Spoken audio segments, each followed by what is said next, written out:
重视中日韩合作，我们愿意希望三方共同为举行领导人会议创造条件。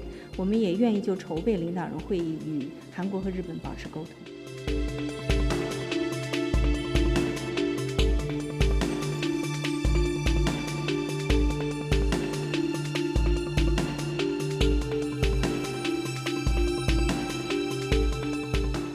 아울러 가까운 장래에 개최될 한일중 정상회의가 양국 관계 발전을 추동할 수 있다.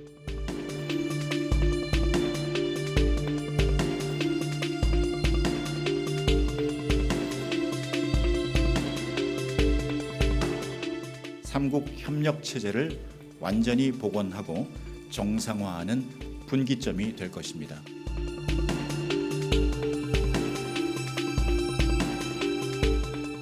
그 결과는 삼국 공동선언에 포함될 것입니다.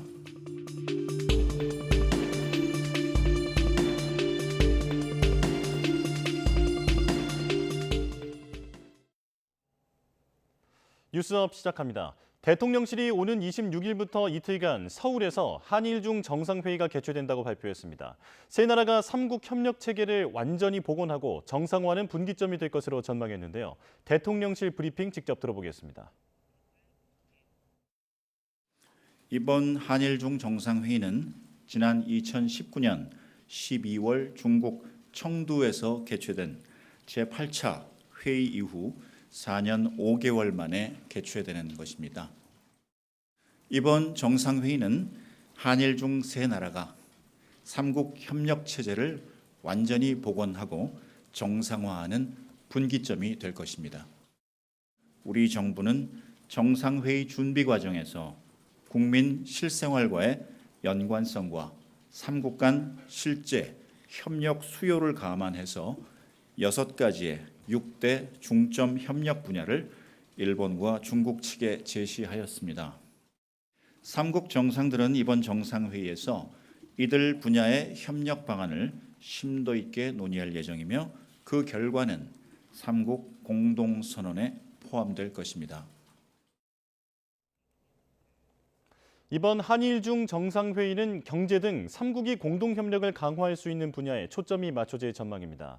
지역 정세에 대한 논의도 이루어질 것으로 예상되는데 북핵과 타이완 등 민감한 안보 문제도 다뤄질지 관심입니다. 조수연 기자가 보도합니다. 서울에서 열리는 제9차 한일중 정상회의는 삼국의 협력 심화에 방점을 둘 것으로 보입니다.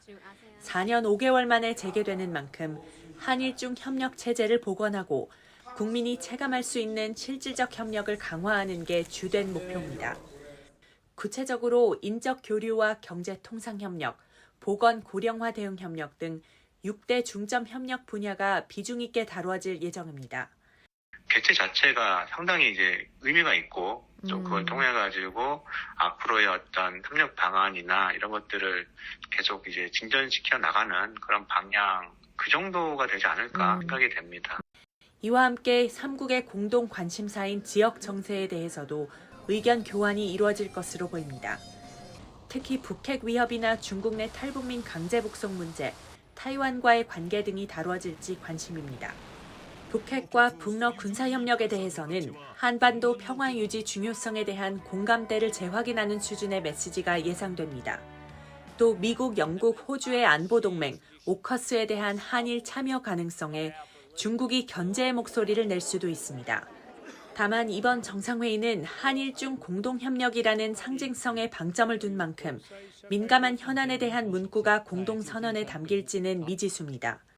YTN 조수연입니다. 윤석열 대통령이 취임 이후 3년 연속 중소기업인들을 대통령실로 초청해 격려했습니다. 윤 대통령은 중소기업이 잘 되어야만 민생이 좋아진다며 세일즈 외교에 더욱 박차를 가하겠다고 강조했습니다. 권남기 기자입니다. 대한민국 1호 영업사원을 자처하는 윤석열 대통령이 중소기업인들을 용산 대통령실로 초청했습니다. 윤 대통령은 중소기업과 함께 활발한 세일즈 외교를 펼친 일이 기억에 많이 남는다며 순방은 곧 민생임을 재차 강조했습니다. 80억 인류가 여러분의 고객이 되도록 세일즈 외교에 더욱 박차를 가하겠습니다. 또 최근 우리 경제에 회복 청신호가 들어오는 건 국민과 기업, 정부가 원팀 코리아가 되어 열심히 뛰며 함께 이뤄낸 결과라며 중소기업이 잘 되어야만 좋은 일자리가 많아지고 민생이 더욱 좋아진다고 말했습니다. 규제를 혁신하고 기업하기 좋은 환경을 계속 구축해 나가겠습니다. 행사엔 이재용 삼성그룹 회장과 구강모 LG그룹 회장 등 대기업 총수들도 함께했습니다. 올해로 3년 연속 열린 중소기업인 대회는 윤 대통령이 대통령실에서 3번 연속 개최한 첫 행사가 됐습니다. YTN 권남기입니다. 어려운 경제 여건 속에서도 지역 중소기업들이 해외 시장 개척을 통해 큰 성장을 이뤄내고 있는데요. 양질의 일자리 창출뿐 아니라 지역사회 공헌에도 힘을 보태면서 영향력을 키우고 있습니다. 양동훈 기자입니다. 연구원들이 각종 원료를 조심스럽게 섞습니다. 이렇게 만들어진 액체가 가공 과정을 거치자 필름 형태의 얇은 접착제가 만들어집니다. 휴대전화나 TV 등 각종 전자제품에 사용되는 핵심 첨단 소재로 전자신호를 전달해주는 이방성 전도 필름입니다. 전기적 신호를 전달할 수 있는 소재가 아주 얇게 분포된 원단을 이곳에서 일정한 두께로 자르면 제품이 완성됩니다. 대전의 한 중소기업이 개발한 제품으로 그동안 독점해왔던 일본 제품을 위협하며 해당 분야 세계 3위 업체로 성장했습니다. 전체 직원의 25%를 연구 인력으로 채용해 기술 개발에 매진하는 등 20여 년 동안 노력한 끝에 이뤄낸 성과입니다. 최근에는 연간 500억 원 넘는 수출 실적까지 올리며 대한민국 중소기업인 대회에서 금탑 산업훈장을 수상했습니다. 매출의 한 80% 이상이 해외 수출을 하고 있고요. LCD 디스플레이 업체라든가 일반 모바일 휴대폰 쪽 여기에 사용되어지는 ACF를 많이 수출하고 있는 상태입니다. 색종이 업체로 잘 알려진 충북 충주의 한 중소기업도 해외 시장에서 큰 인기를 끌고 있습니다. 자동화 시스템을 도입한 뒤 종합 문구 제조업체로 성장하면서 지난해 120억 원의 수출 성과를 달성했습니다. 색종이 자동화 설비를 도입하고 나서 수출에 총력을 기울였습니다. 저희 공장의 생산 능력과 품질의 안정성 등이 인정을 받게 돼서 수출 물량이 많이 증가하게 되었습니다. 이렇게 이뤄낸 성과는 사회 취약계층들을 위한 사회 공헌 활동으로도 이어지고 있습니다. 3, 4년 전부터 지금 지역의 소년소녀 가장들을 연간 한 20여 명 이상을 지금 지원하고 있고 다문화 가정 지원책도 지금 같이 좀 준비하고 있습니다. 중소기업들이 양질의 일자리를 만들고 수출을 확대해 나가면서 지역 경제의 든든한 기둥이 되고 있습니다. YTN 양동훈입니다.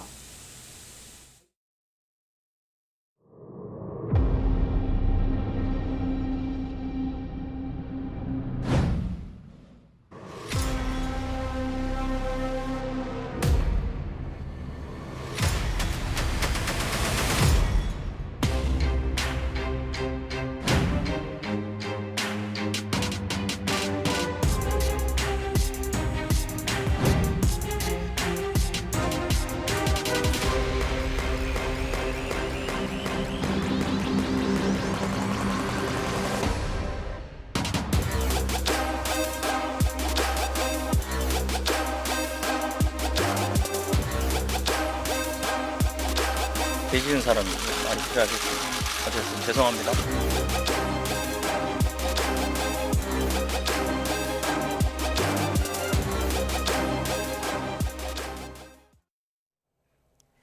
음주 뺑소니 의혹을 받는 김호중 씨가 오늘 구속심사를 받습니다.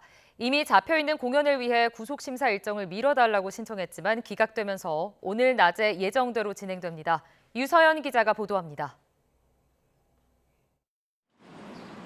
음주 뺑소니 의혹으로 경찰 조사를 받고 있는 김호중 씨. 경찰은 조사 하루 만에 김 씨와 소속사 대표 등 3명에 대해 구속영장을 신청했습니다. 검찰 청구도 곧바로 이어지면서 구속영장 심사를 위한 신문 일정은 오늘로 잡혔습니다. 그러자 김 씨 측은 신문 날짜를 미뤄달라며 법원에 연기 신청을 낸 것으로 확인됐습니다. 김 씨 측은 오늘까지 이틀 동안 진행되는 슈퍼클래식 공연을 해외 출연진 등을 고려해 예정대로 진행할 수 있게 해달라는 취지라고 전했습니다. 그러면서 김 씨가 이미 공연 출연료를 반납했고 위약금 때문에 공연을 강행하는 건 아니라고 주장했습니다. 하지만 법원은 사유가 충분하지 않다고 보고 김 씨의 연기 신청을 기각했습니다. 이에 따라 김 씨의 구속 전 피의자 신문은 오늘 낮 12시 예정대로 열리게 됐습니다. 김 씨의 영장 청구서에 적시된 혐의는 도주치상과 위험운전치상, 사고 후 미조치와 범인 도피 방조 등 4가지입니다. 음주운전 혐의는 아직 적용되지 않았는데 경찰은 보강 수사를 진행한다는 계획입니다. 또 보강 수사 과정에서 관련 혐의가 추가될 가능성도 있는 상태입니다. 방조 혐의가 적용된 범인 도피를 교사한 사실이 드러나거나 소속사 관계자들에게만 적용한 증거 인멸을 주도한 혐의가 추가될 여지가 남아있기 때문입니다. 경찰은 이미 허위 자수를 했던 매니저와는 별개로 김 씨가 다른 소속사 직원에게도 증거 인멸을 직접 지시한 정황을 포착해 관련 직원을 불러 조사했습니다. 검찰도 김 씨 구속신문에 담당 검사가 직접 법정에 나와 구속 필요성을 개진할 예정이라고 강조했습니다. 법원은 김 씨와 함께 구속영장이 청구된 소속사 관계자들에 대해서도 구속심사를 함께 진행합니다. 이들에 대한 구속 여부는 신문이 끝난 뒤 내일 안에 결정될 것으로 보입니다. YTN 유서연입니다. 트로트 가수 김호중 씨의 구속 여부가 오늘 안에는 결정될 것으로 보입니다. 법조계에선 증거인멸 정황이 드러난 만큼 구속을 피하기 어렵다는 의견이 많은데요. 김 씨의 태도에 따라 결과가 달라질 수 있다는 분석도 있습니다. 김다현 기자가 전해드립니다. 음주운전 뺑소니 사건으로 경찰 조사를 받은 지 하루 만에 구속영장이 청구된 트로트 가수 김호중 씨. 경찰은 사안이 중대할 뿐만 아니라 김 씨와 소속사 관계자들이 조직적으로 증거를 없애려고 한 정황이 있다며 구속 수사가 필요하다는 입장입니다. 형사소송법에 따르면 피의자가 죄를 저질렀다고 의심할 만한 상당한 이유가 있고 도망이나 증거인멸 우려가 있을 때 구속 수사를 할 수 있습니다. 법조계에선 김 씨가 유명 연예인인 만큼 도주할 우려는 크지 않다고 보는 의견이 지배적입니다. 다만 증거인멸 가능성 때문에 영장이 발부될 수 있다는 관측이 많습니다. 매니저와 옷을 바꿔 입는 등 이른바 운전자 바꿔치기에도 가담하고 초반엔 혐의를 부인하며 수사에 지장을 줬던 점이 불리하게 작용한다는 겁니다. 경찰은 결정적 증거인 차량 블랙박스 메모리 카드를 없애는데 김 씨가 가담한 건 아닌지도 살피고 있는데 이런 부분이 충분히 소명되지 않으면 구속 가능성이 커집니다. 증거를 인멸할 염려가 있다라고 볼 여지가 있고 이 경우에는 구속될 가능성이 상당히 높다고 보여집니다. 다만 김 씨가 구속심사에서 혐의를 모두 인정하는 등 태도를 전환한다면 법원이 증거인멸 우려가 크지 않다고 판단할 가능성이 있습니다. 통상적이라면 구속영장실질심사 할 정도 아닙니다. 태도 변화가 있다면 기각되겠지만 지금과 같은 태도를 유지한다면 구속될 가능성도 많습니다. 이미 경찰이 압수수색을 통해 증거를 확보했고 김 씨가 소환 조사에도 응한 만큼 법원이 불구속 수사라는 기본 원칙을 존중할 수 있다는 분석도 있습니다. 김호중 씨가 검찰총장 직무대행을 지냈던 조남관 변호사를 선임해 방어전에 나선 가운데 검찰 역시 담당 검사가 직접 구속 전 피의자 신문에 출석해 구속 의견을 개진한다는 계획입니다. YTN 김다현입니다. 영장 실질심사 하루 전인 어제 대규모 공연을 강행했던 가수 김호중 씨가 오늘 예정된 둘째 날 공연은 불참하기로 했습니다. 구속영장이 기각되면 공연을 진행하기로 했지만 현실적으로 불가능한 상황이기 때문입니다. 이대건 기자의 보도입니다. 가수 김호중 씨 공연이 열리는 서울 올림픽공원. 공연장 주변이 김 씨 팬클럽 상징색인 보라색으로 뒤덮였습니다. 공연 시작 몇 시간 전부터 티켓 부스 앞에는 팬들이 줄을 길게 섰습니다. 25도가 넘는 때이른 더위에 양산을 쓴 팬들이 눈에 많이 띕니다. 김호중 씨 굿즈 판매대에도 발길이 이어졌습니다. 공연장을 찾은 팬 대부분은 김 씨 사건 관련 기사가 너무 많아 속상하다고 입을 모읍니다. 잘못한 건 잘못한 거죠. 근데 나는 내 손이랑 가도 내 새끼가 잘못했을 때 거리는 못 버리잖아요. 둘째 날 공연이 불투명해지면서 황급히 표를 바꾸려는 팬들도 있습니다. 오늘 티켓을 사고 내일 거는 취소해야 되겠죠. 왜 안 되죠? 김 씨 측은 구속영장 실질심사를 하루 앞두고 슈퍼클래식 오케스트라 공연을 강행했습니다. 이번 공연은 김 씨와 빈, 베를린, 뉴욕 필하모닉 등 세계적인 오케스트라 단원들과의 협연으로 진행됐습니다. 행사 주최사였던 KBS가 주최 명칭과 로고 사용을 금지하기도 했습니다. 김 씨는 전날 진행된 공연 리허설에 참석하지도 않았습니다. 애초 김 씨는 둘째 날 공연 시작 전에 법원에서 구속영장이 기각되면 둘째 날 공연도 진행하겠다는 입장이었지만 현실적으로 불가능해 불참이 최종 결정됐습니다.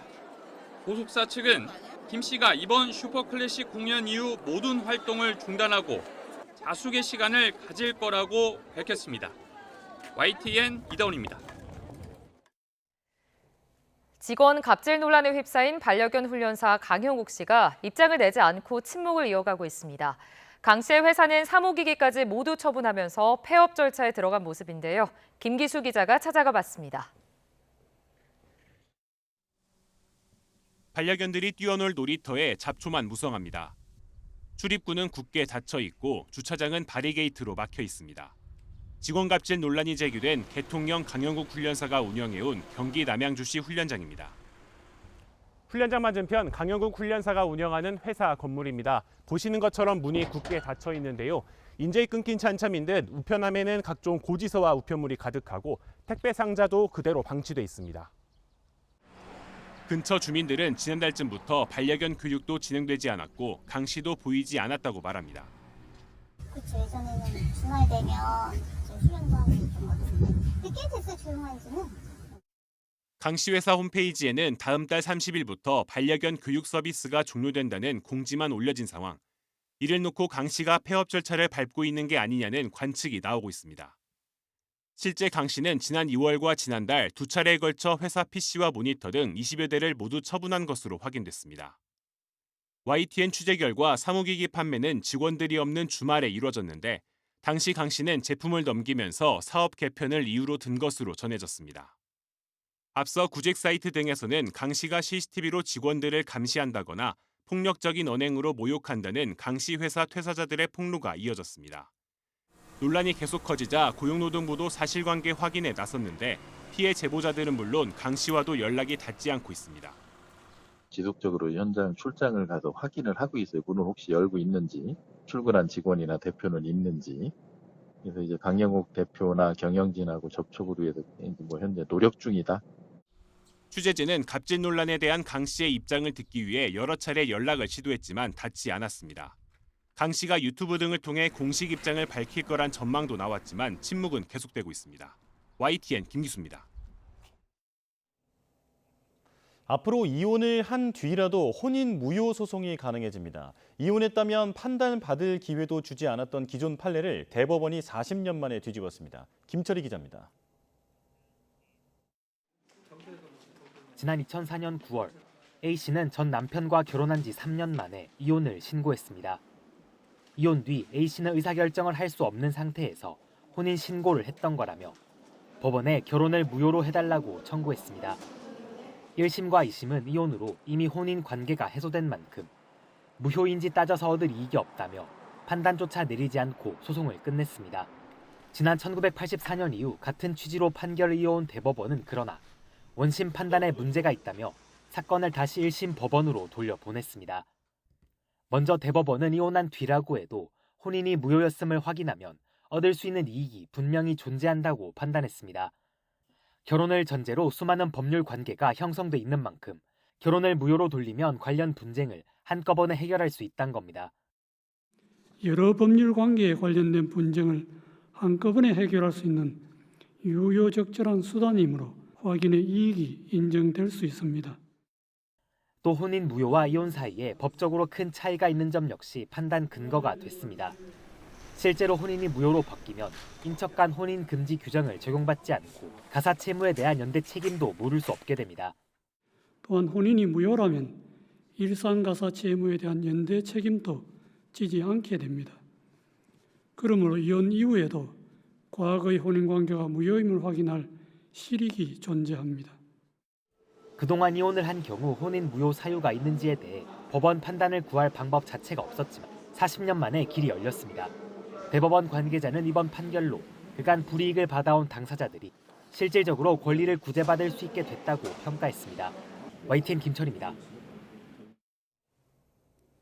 리포트로 전해드렸다시피 이혼한 뒤라도 혼인 자체를 무효로 할 수 있다는 대법원 판단이 나왔습니다. 기존 판례를 40년 만에 뒤집은 건데 그 의미와 앞으로의 판결에는 어떤 영향을 미칠지 알아보겠습니다. 오선희 변호사와 함께합니다. 어서 오십시오. 네, 안녕하세요. 네.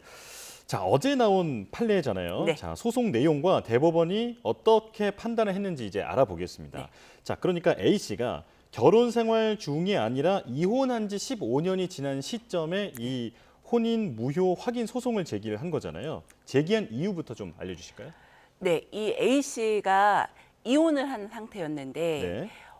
이혼 전에 혼인 신고 전에 내가 사실은 혼인 의사가 전혀 없었고 그 당시에 정신적인 고통과 강요, 강박 등으로 혼인 신고를 했다. 예. 그런데 그 당시에 무효로 정리한 게 아니고 이혼이라는 형태로 했는데 지금 15년이 지나 보니 내가 지금 가족관계 등록부에 이혼 상태로 되어 있어서 미혼모 지원 사업을 받을 수도 없고 내가 실질적으로 결혼 생활했던 것도 아닌데 이혼이라고 써 있어서 명예적으로도 옳지 않다. 그래서 이것으로 과거의 혼인이 비록 이혼은 했지만 원래부터 무효였다. 이걸 확인해달라. 이렇게 소송을 낸 거죠. 예, 그러니까 내가 어떤 불명예스럽다 정도가 아니라 현실적인 어떤 불이익을 받고 있으니 이걸 바로잡아달라라고 하는 걸 대법원이 받아들였다는 거죠. 그렇죠. 기본적으로는요. 지금 대법원은 이 이혼뿐만이 아니라 과거에 있었던 어떤 법률 상태를 확인해달라. 이거는 소송으로 적합하지 않다고 생각합니다. 다만 과거의 법률 상태, 그러니까 지금 현재는 존재하지 않는 법률 상태 하더라도 그 과거의 법률 상태가 현재에 영향을 미치고 현재의 어떤 분쟁을 해결할 수단이 된다. 이러면 과거의 법률 상태도 확인해 주겠다. 이런 태도를 갖고 있는데 유독 이혼과 무효에 있어서는 그렇지 않다고 생각을 하고 있다가 이번에 대법원 판례가 바뀌게 된 것입니다. 예, 그러니까 혼인을 무효로 돌렸을 때 여러 법적 규제에서 벗어나는 등의 실질적인 이익이 있다. 네, 이렇게 지금 대법원이 본 건데요. 자, 1심과 2심 재판부는 A씨의 청구를 받아들이지 않았습니다. 그런데 이제 대법원에서 바뀐 건데 1심과 2심 재판부의 근거는 기존의 대법원 판례잖아요. 그렇죠. 이게 1984년에 나온 내용이던데 어떤 겁니까? 기존의 대법원 판례는 무효 사유가 있었든 없었든 이미 이혼을 해서 법률 관계가 없어졌는데 과거에 그것이 무효든 취소든 이혼이든 과거에 없어진 법률 관계를 지금 확인할 이익이 없다. 그리고 그 당시에는 그 84년의 판례 자체가 불명예스럽다는 내용이었거든요. 그래서 현재 명예회복을 위해서 과거의 법률 관계를 확인하는 것은 소의 이익이 없으니까 안 해주겠다. 그래서 각하를 했다가 이게 40년 유지됐다가 이번에는 명예뿐만이 아니라 미혼모 지원 사업이나 다른 법률 관계에 있어서도 확인할 수 있는 이익이 있다. 그래서 이것이 대법원 판례가 40년 만에 바뀌게 된 것입니다. 그렇군요. 그런데 민법상으로 보면 혼인의 합의가 없었다면 혼인을 무효로 할 수 있다 이렇게 나와 있는 것으로 알고 있는데 이분 같은 경우에는 이혼을 한 뒤라서 이게 적용을 안 받았던 건가요? 맞습니다. 이미 이혼을 해서 그 당시에 그 최초의 결혼을 해소할 때 그 당시에 무효로 했으면 했던 거지 이미 이혼해서 혼인관계가 없어졌는데 왜 지금에 와서 다시 이것이 과거에 이혼이 아니고 무효였는지를 확인하려고 하느냐. 이게 84년의 대법원 판례였던 거죠. 네. 그러니까 이혼을 하면 그동안은 판단받을 기회조차 없었던 그렇죠. 게 사실이다. 자, 그러면 부부가 한번 이혼하면 이제 혼인을 무효로 돌릴 수 없다라는 기존 판례가 40년 만에 깨진 건데요. 대법원의 시각이 이번에 달라진 결정적 이유가 뭘까요? 결정적 이유가 현재도 그 이혼으로 인한 불이익이 남아있다. 이렇게 본 거죠. 특히 이 사건은 미혼모 지원 사업의 대상이 되지 않는다. 그래서 과거의 이혼이 현재 나에게 영향을 미친다는 점을 반영했고요. 또 하나는 일반적으로도 무효와 이혼은 굉장히 큰 차이가 있습니다. 혼인의 무효라면 처음부터 그 혼인이 없었던 것으로 보기 때문에 최초의 가족관계가 형성되지 않았던 것으로 보거든요. 그래서 이혼을 했더라도 친족이었던 자에 묶이는데 혼인 무효면 친족이었던 자로도 안 묶이게 되고 혼인 생활 당시에 일상가사 채무 이런 연대 책임이 있거든요. 같이 채무를 지었으면 네네. 갚아줘야 하는데 처음부터 무효였으니까 이런 일상가사 채무에 대한 책임에서도 자유롭게 됩니다. 그래서 예. 현재도 이런 법률 관계로부터 분쟁에서 해소될 수 있다. 그러면 당연히 확인을 해줘야 한다. 이런 태도로 바뀌게 된 거죠. 그렇군요. 그런데 말씀을 들어보면서 생각을 해보면 과거에도 비슷한 사정이 있었던 분들도 있었을 것 같아요. 그렇죠. 네, 그런데 이번에는 또 이제 시각이 좀 달라진 것 같거든요. 네. 네. 과거의 경우에는 이게 혼인 무효라고 하는 것의 아주 전형적인 경우가 두 가지입니다. 하나는 남이 몰래 혼인 신고를 하거나 아니면 이 사건처럼 뭐 강요나 뭐 협박 등으로 혼인 신고를 하게 하거나 이런 경우 또는 요즘에 이제 외국 국적을 서로 외국인이 한국 국적을 취득하게 해주기 위해서 서로 위장 결혼의 예. 형태로 혼인 의사는 전혀 없이 혼인 신고만 하는 경우 이렇게 두 가지가 혼인 무효 사유가 될 건데요. 예. 전자의 경우에 난 결혼할 생각이 전혀 없었는데 상대방이 몰래 하거나 뭐 협박해서 혼인 신고를 했다고 하면 그때는 이게 무효가 잘 될지 아닐지 잘 몰라서 예. 일단 이혼부터 하고 보자 이런 경우도 있지 않겠습니까? 근데 네네. 그러다가 이거 무효 사유네. 그리고 무효를 뒤늦게 하려고 해도 이미 이혼했으니까 안 해주겠다. 이것이었기 때문에 사실 피해자 입장에서 몰래 혼인신고를 당하거나 협박을 당해서 결혼을 했던 사람들은 이게 억울하다. 이게 있었던 거죠. 예, 예. 지금 이게 바로 잡아준 계기가 됐고 그래서 굉장히 다행인 판례라고 생각합니다. 그렇군요. 자, 조금 전에 그 혼인 무효와 이혼은 아주 다른 네. 개념이다. 이렇게 말씀해 주시면서 또 이제 그 영향이 미쳐지는 어떤 그 부분에 대해서 빚에 대해서도 말씀해 네. 주셨잖아요. 자, 그렇다면 이제 만약에 결혼을 한 다음에 이제 부부가 함께 경제 생활을 하다 보면 이제 경제적인 어떤 좀 공동체의 개념도 생길 네. 것 같고 그런데 이런 경우에 혼인 무효가 되면 그런 부분은 좀 시시비기 따지기가 어려울 것 같거든요. 그렇죠. 그런데 다만 개념상으로 보면 일상가사 채무 서로 가사 생활을 하다가 공동으로 채무를 지면 부부가 같이 갚아야 하는데 혼인 무효는 사실은 굉장히 까다롭습니다. 예. 최초부터 혼인의 의사에 합치 없이 혼인했는지 아닌지는 한 사람은 있었다, 한 사람은 없었다 따지면 이후의 생활 형태를 보거든요. 예, 한 예. 번도 뭐 동거하지도 않고 한 번도 같이 산 적도 없다. 이러는 경우가 무효가 될 것이고 같이 최초의 혼인 신고 단계는 어떤지 모르겠지만 같이 생활도 하고 같이 채무도 지고 했다고 하면 무효로 법원에서 인정해줄 가능성이 굉장히 낮거든요. 그래서 실질적으로는 이 일상가사 채무의 책임이 누구에게 있냐를 따지는 것은 현실적으로는 조금 개념을 만들기는 어렵긴 합니다. 법률적으로는 개념이 설정은 되는데요. 네네. 현실적으로는 다 따지기가 쉽지는 않은 네. 상황이다. 네. 자, 그러면 이제 결혼 자체를 없던 일로 한다라는 점에서 이 혼인 무효의 그 판결 기준이 궁금한데 이번에는 이혼을 한 분도 혼인 무효를 인정해 준 그렇죠. 거잖아요. 근데 이제 그 동안에는 이혼을 하지 않은 결혼 생활을 이제 유지하고 있는 상황에서 혼인 무효를 이제 소송을 제기한 분들도 많았을 것 같은데 받아들여진 케이스들이 있을 거 아니에요? 보통 그렇죠. 어떤 경우에 인정이 됩니까? 대표적으로 몰래 결혼한 경우죠. 몰래 혼인 신고한 경우. 사실은 지금 이게 현재는 개인정보나 이런 게 되게 발달해 있고 당사자의 의사를 확인하는 절차들이 많아져서 그런데 네.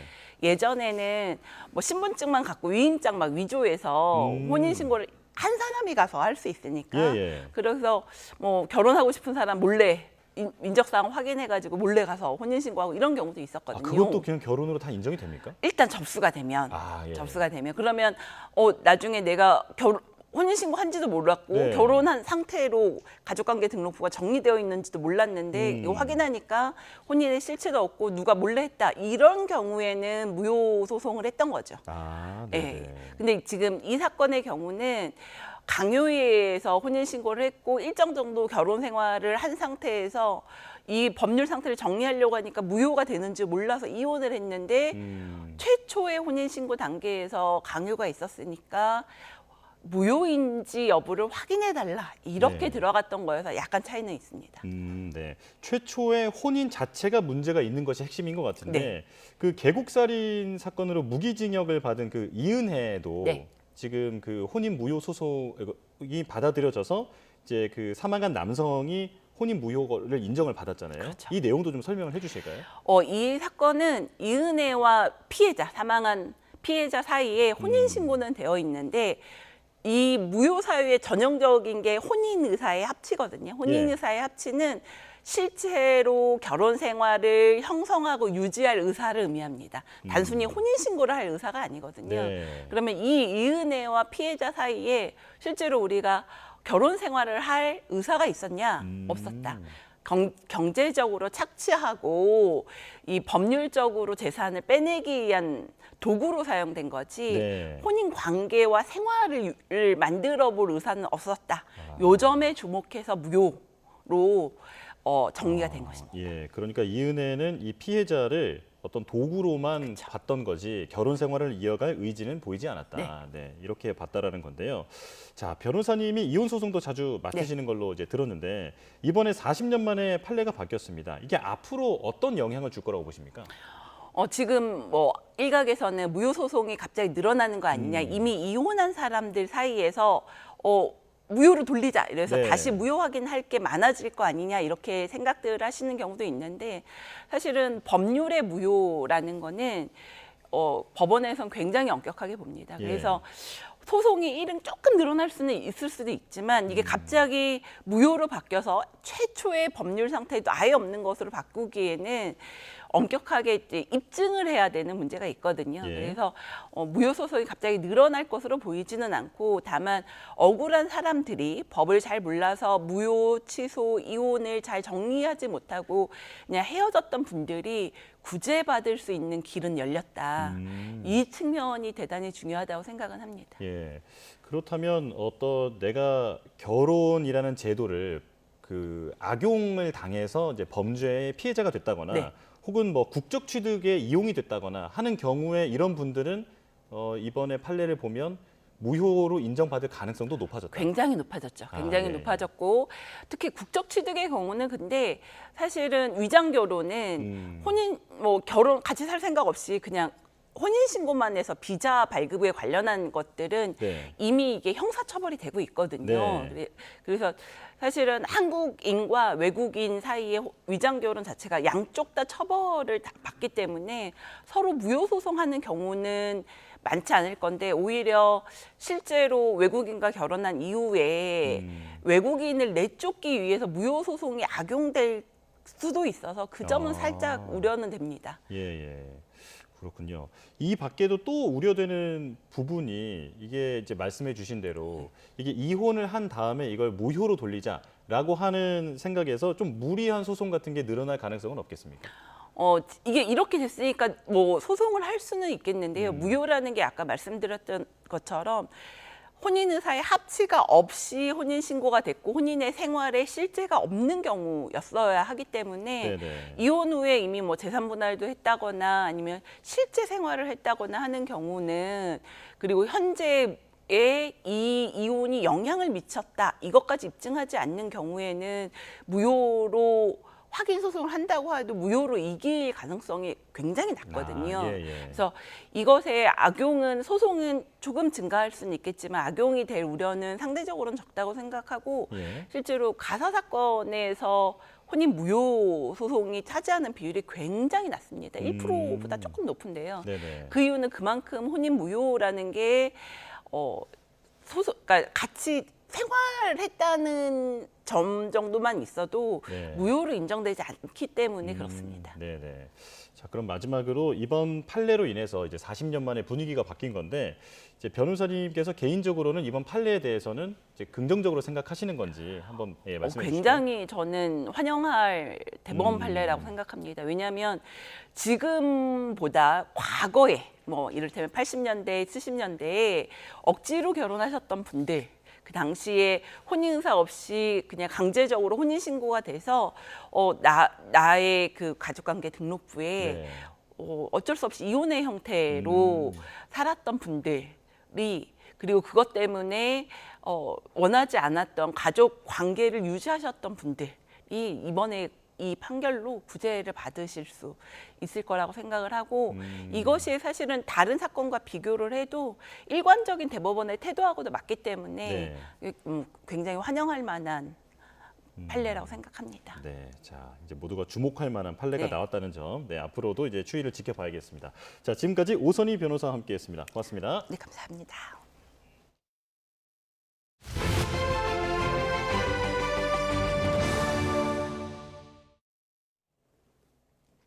최상병 사건 외압 의혹을 수사하는 고위공직자범죄수사처가 김계환 해병대 사령관이 VIP 경로를 언급했다는 주변인 진술에 이어서 이를 언급한 녹취도 확보한 것으로 전해졌습니다. 주요 쟁점 가운데 하나로 꼽히는 VIP 경로설이 확인되면 공수처 수사에 속도가 붙을 거란 전망입니다. 김태원 기자입니다.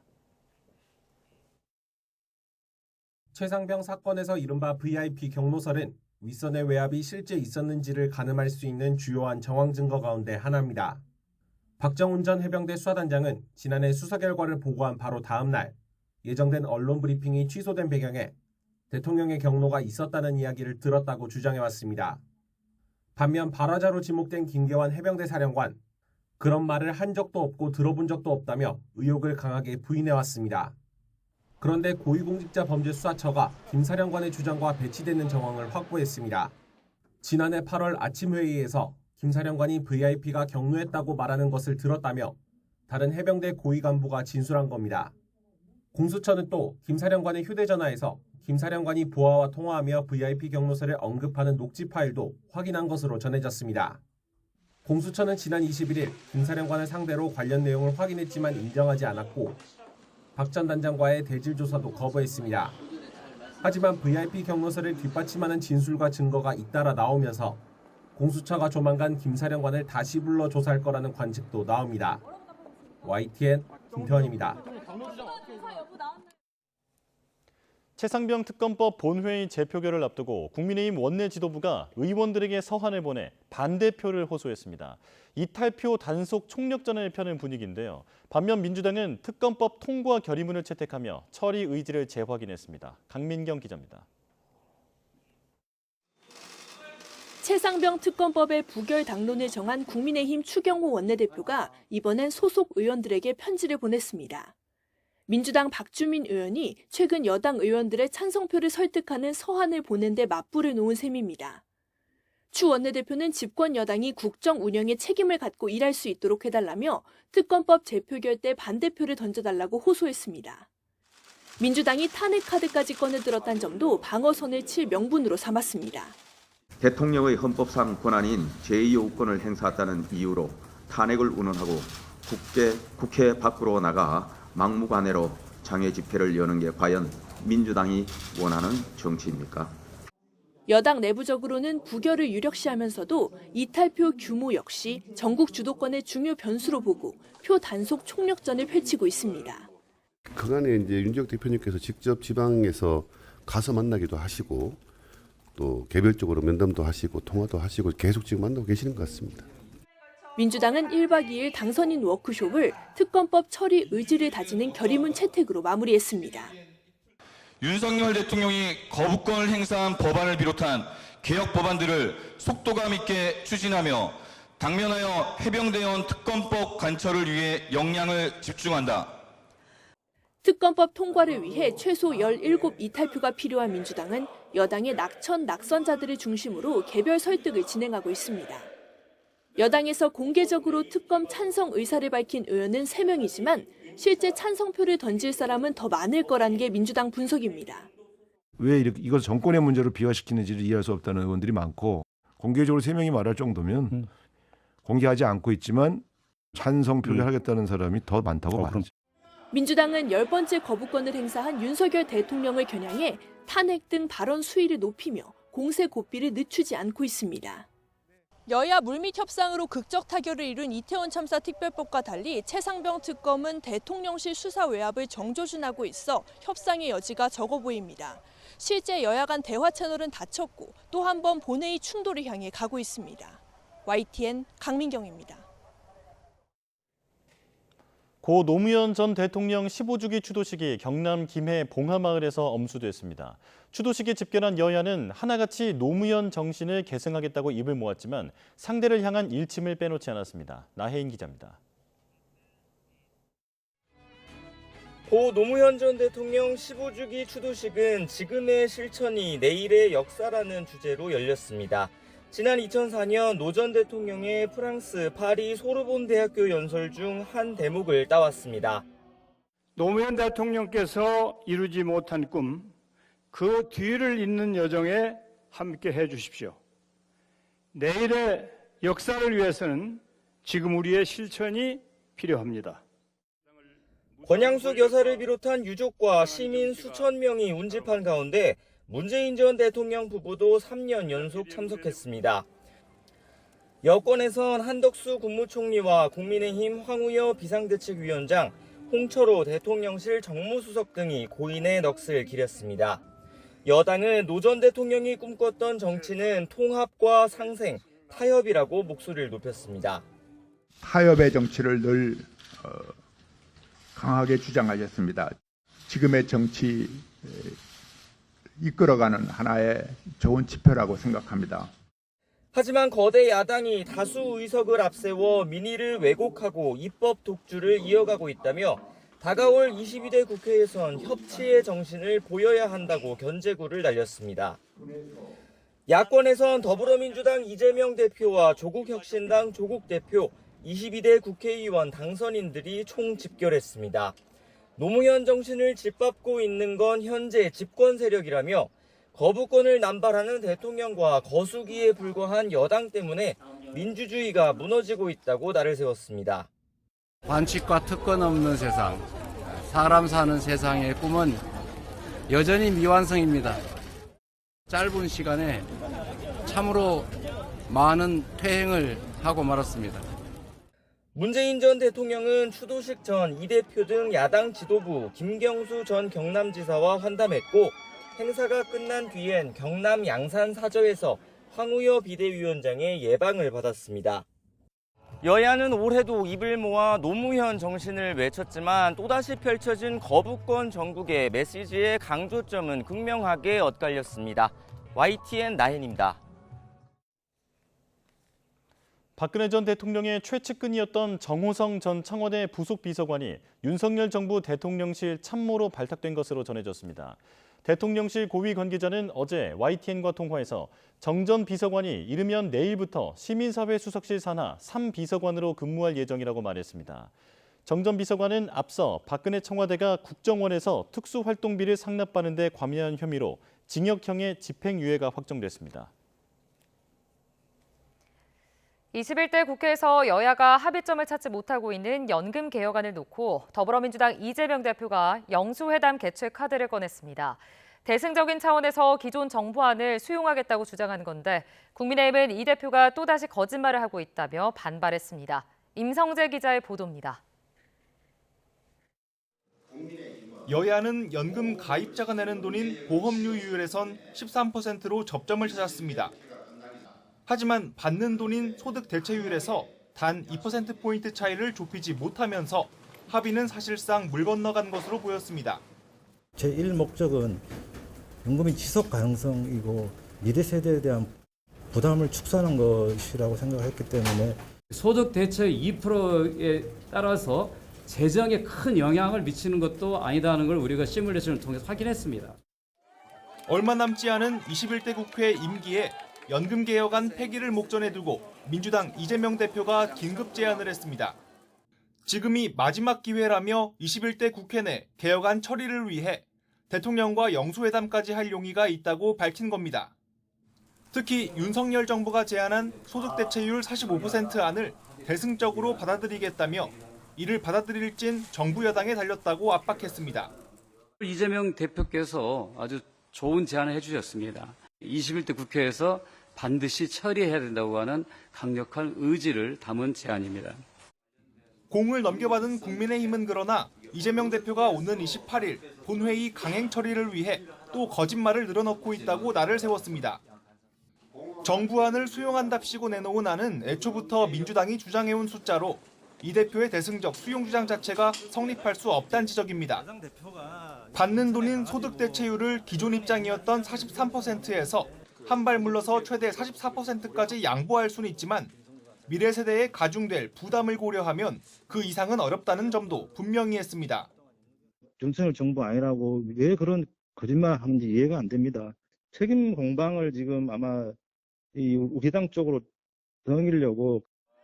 민주당 측은 소득 대체율 45% 안은 정부가 주장한 안이 아니란 여당 지적엔 그동안 여야와 정부 사이에 있던 비공식 제안을 다 밝히긴 어렵다는 취지로 응수했습니다. 여야 공방의 대통령실 고위 관계자는 역대 정부 최초로 연금개혁 논의에 필요한 모든 자료를 국회에 제공했다며 여야 합의를 기다리고 있다는 원론적인 입장을 밝혔습니다. 21대 국회 임기 내 연금 개혁안을 처리하지 않으면 여야는 22대 국회에서 또다시 혈세를 쓰며 원점 재검토를 해야 합니다. 책임의 화살을 돌리기 위해 명분 쌓기에 나섰다. 작은 차이 때문에 개혁 자체를 망친다. 여야의 주장이 맞부딪히면서 처리 가능성은 여전히 안개 속이란 관측이 적지 않습니다. YTN 임성재입니다. 인구 구조 변화 등에 따라 2055년부터 국민연금 기금이 완전히 고갈될 전망입니다. 기금이 부족해지면서 당장 6년 뒤부터 국민연금 투자 자산을 매각해야 하는 상황까지 벌어질 수 있다는 우려가 나옵니다. 윤성훈 기자의 보도입니다. 국민연금 보험료율은 9%, 소득 대체율은 40%입니다. 현행 보험료율은 1998년 2차 연금개혁 이후 26년 동안 유지되고 있습니다. 그런데 지금으로부터 31년 뒤인 2055년 국민연금 기금이 고갈된다는 우려스러운 전망이 잇따라 나오고 있습니다. 국민연금 5차 재정계산 결과를 보면 7년 뒤인 2041년부터 수지 적자 상황을 맞고 2055년에는 모두 소진되는 상황에 놓입니다. 적게 내고 많이 받는 국민연금 체계에다가 돈 낼 사람은 줄고 받을 사람만 늘어나는 인구 구조 변화가 맞물리기 때문입니다. 국민연금법상 연금이 고갈되더라도 안정적이고 지속적으로 지급하도록 명시하고 있습니다. 어떻게 해서든 국민연금을 지급해야 하다 보니 당장 6년 뒤부터 연금 기금을 마련하기 위해 자산을 매각해야 하는 상황이 발생할 수 있습니다. 오는 2030년 보험료 수입 76조 원에 투자 운용 수익 61조 원을 합친 국민연금 총 수입은 137조 원입니다.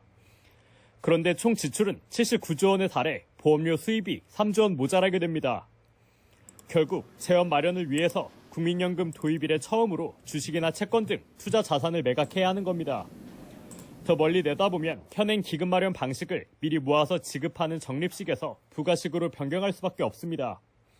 건강보험처럼 필요한 재원을 한 해에 걷어 지급하는 식이 되는 건데 그러면 오는 2080년 보험료율은 30%까지 치솟습니다. 미래 세대가 소득의 30%가량을 고령층 연금 지급을 위해 내야 하는 상황에 놓이게 되는 겁니다. KDI도 기금이 소진되면 미래 세대가 일방적으로 막대한 보험료를 부담하게 되는 상황이 일어나게 된다고 경고하고 있습니다. 오지 않을 것 같았던 국민연금 고갈 시점이 빠르게 다가오면서 연금 개혁 필요성 목소리도 커지고 있습니다. YTN 윤성훈입니다. 네, 오는 28일 국회 본회의는 최상병 특검법 재표결로 주목받고 있지만 여야 입장차가 큰 전세 사기 특별법 또한 표대결을 앞두고 있습니다. 야당이 법안을 통과시켜도 정부 여당의 반대로 21대 국회 막판까지 극한 대치 속 또 한 번 대통령 거부권이 행사될 가능성도 적지 않습니다. 정인용 기자입니다. 김진표 국회의장은 오는 28일 본회의를 열어 최상병 특검법 재표결과 함께 전세 사기 특별법 개정안도 표결 절차를 밟겠다고 밝혔습니다. 법안은 피해자에게 전세 보증금 일부를 우선 정부 기관이 돌려주고 추후 임대인에게 구상권을 청구하는 게 주요 내용입니다. 야당 주도로 지난 2월 해당 상임위에서 본회의 직회부 요구가 이뤄졌습니다. 이후 숙려기간 30일을 훌쩍 넘기고도 여야 합의가 안 돼 다음 본회의에서 처리될 수 있도록 지난 2일 의결까지 된 만큼 더는 미룰 수 없다는 겁니다. 5월 28일에는 본회의를 열어서 현재 본회의에 올라와 있는 아까 질의하신 분들이 물은 그런 안건들 표결을 통해서 최종 마무리할 수밖에 없다 하는 점을. 문제는 28일 본회의는 21대 국회 임기 종료를 불과 하루 앞둔 사실상 마지막 본회의라는 것. 야당 과반으로 법안이 통과돼도 정부 여당 반대로 윤석열 대통령이 거부권을 행사하면 물리적으로 재의결을 하기 어렵습니다. 대통령 입장에선 거부권을 행사하지 않으면 법안이 그대로 시행되는 부담이 있습니다. 피해자를 직접 지원하면 조원, 수조 원에 달할 것으로 예상되는 손실이 고스란히 다른 국민들의 부담으로 돌아가게 됩니다. 대통령 거부권이 행사되면 재표결이 어려운 법안은 본회의에서 처리되지 못한 다른 법안들과 마찬가지로 자동 폐기 절차를 밟게 됩니다. 결국 여야 협치 실종으로 21대 국회 막판까지 야당은 법안을 강행 처리하고 윤 대통령은 11번째 거부권을 행사하는 악순환 속에 국회가 종료되는 전례 없는 일이 벌어질 거란 관측입니다. 여야가 쟁점 법안을 두고 맞서는 사이 부모 육아휴직 최대 3년 보장을 골자로 한 모성보호 3법 등 민생 법안들은 뒷전으로 밀리는 분위기입니다. 민주당은 윤 대통령이 거부권을 행사한 법안 모두를 22대 국회에서 재발의하겠다는 방침이라 여야 대치 장기화는 불가피하다는 우려 섞인 전망도 나옵니다. YTN 정인용입니다. 네, 지금 시각 8시 41분 지나고 있습니다. 오늘 날씨 어떨지 뉴스업 날씨 스튜디오 연결해서 알아보겠습니다. 윤수빈 캐스터. 행복한 금요일 아침 날씨 앤 키워드입니다. 오늘의 키워드 함께 살펴보시죠. 봄의 끝자락과 우산입니다. 요즘 때이른 더위가 기승을 부린 날이 많았는데요. 오늘 서울은 딱 이맘때쯤 늦봄 날씨를 보이겠습니다. 낮 동안 따뜻함이 감돌겠고요. 하늘빛은 다소 흐리겠지만 볕이 강하지 않겠습니다. 봄이 얼마 남지 않았으니까요. 점심 식사 후 가벼운 산책을 하면서 봄의 끝자락을 만끽해 보시는 건 어떨까요? 주말과 휴일 날씨도 궁금하실 텐데요. 지난 주말처럼 맑은 하늘을 보이면 좋겠지만 토요일인 내일도 중부지방은 하늘빛이 흐리겠고요. 일요일 오후부터는 전국에 비가 내리겠습니다. 휴일에 바깥 활동 계획하신 분들은 우산 꼭 챙겨 나가시기 바랍니다. 다음은 서울의 시간대별 날씨 알아보겠습니다. 오늘 서울 아침 기온은 15.7도로 여전히 서늘하게 출발했고요.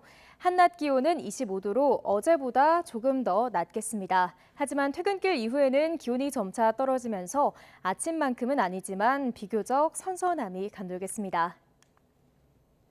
오늘 중부는 구름 많겠고 남부지방은 대체로 맑겠습니다. 다만 오전까지 강원 동해안 지역에는 5mm 미만의 비가 조금 내리겠고요.